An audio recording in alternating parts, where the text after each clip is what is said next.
tous, j'espère que vous allez bien. Aujourd'hui, on se retrouve pour une nouvelle vidéo. On part à la découverte de la Honda Dominator NX 650. C'est parti.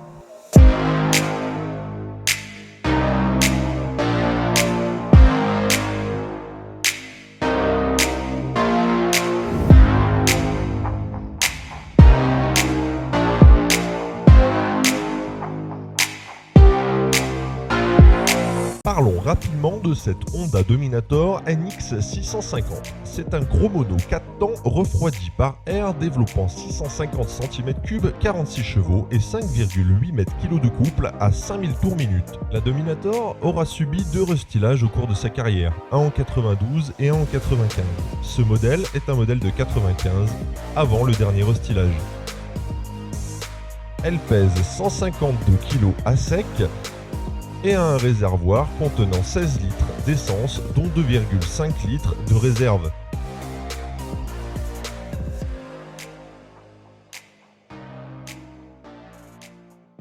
Donc après quelques kilomètres au guidon de cette Dominator, on se rend compte que vraiment le premier sentiment est le bon. C'est une moto qui est maniable. Déjà elle est pas épaisse, elle est fine. Son gabarit fait que on se dit qu'elle va être maniable, hein. Et forcément elle l'est. On est sur une grande roue de 21 pouces à l'avant, ce qui fait que la maniabilité est encore accrue par ça. On a un grand guidon.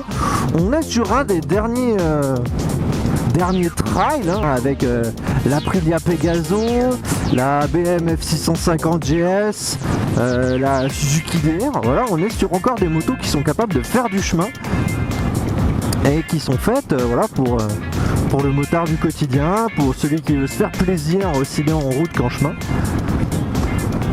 On est clairement sur une moto faite pour tout faire. Vraiment. Donc une fois installé à bord, on se rend compte qu'entre les jambes c'est très fin, qu'on peut vraiment serrer. On est bien, on n'est pas spécialement très confort, on est pas mal. Je suis pas en train de dire qu'on est mal dessus, je suis en train de dire que contrairement à une routière, on est un peu plus à l'étroit. On est un peu plus à l'étroit, mais on sent que là on peut faire de la route avec, hein, qu'il n'y a pas de souci au niveau de la suspension, au niveau du maintien du cap. Hein. C'est une moto qui tient son cap, hein, elle ne bronche pas. On est sur une moto en 650 cm3, donc nous sommes actuellement sur du moins de 50 chevaux. On est sur du 44 à 46 chevaux, il me semble. 46 pour les phases 2, donc on doit en avoir 46. On est sur une moto qui a 5,8 m/kg de couple. Donc ce qui est plutôt bien, ça fait plaisir d'avoir une moto qui en sortie de courbe permet de relancer avec punch. C'est très agréable. Surtout que c'est une moto qui est faite pour les courbes, les petites courbes, qui est faite pour les petites routes, qui est faite vraiment pour la campagne, pour la montagne. Pour se faire plaisir. Donc c'est une bécane qui aime pas trop relancer ou être sollicitée en dessous de 3000, 3005. Vraiment on va rester sur 3005 même. Alors, il faut vraiment tomber un rapport pour rentrer dans la courbe. On peut tout coucher, il n'y a pas de souci, mais il faut être au-dessus de 3005 pour avoir une moto qui, voilà, dès qu'on tourne la poignée, l'accéléromètre, les km/h montent et ça fait plaisir. En dessous, le moteur cogne, le moteur a du mal à s'élancer, on sent que c'est pas forcément très bon. Donc on va rester sous la plage des 3005 en général pour tout ce qui est filet de gaz, tout ce qui est tranquillou, visitade, ville, trucs comme ça quoi. Là je suis à 3000, ça cogne un peu, puis à partir de 3005 ça cogne plus, ça relance vachement bien. Donc là on tombe un rapport à l'entrée des virages, hop, on s'élance. Voilà, tu vois, on peut retourner la poignée de gaz, ça redonne direct. C'est appréciable. Une moto qui est agile, hein. C'est une moto qui penche, qui donne envie. Elle est facile en fait, on la sent pas. C'est elle qui suit complètement le regard. C'est super agréable à conduire. Franchement, j'ai autant envie de me la couler douce que d'enquiller un petit peu plus à bon rythme. Regarde-moi cette vue, que c'est bon.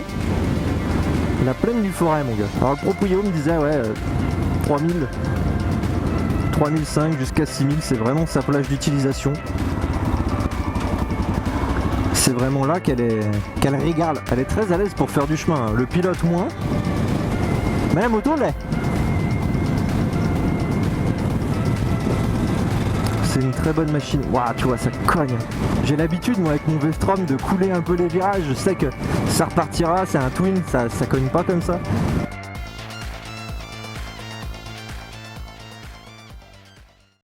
Donc dans les petits détails qu'il faut savoir sur cette Honda, on a la boîte à outils qui est ici, protégée par le sabot en bas du moteur.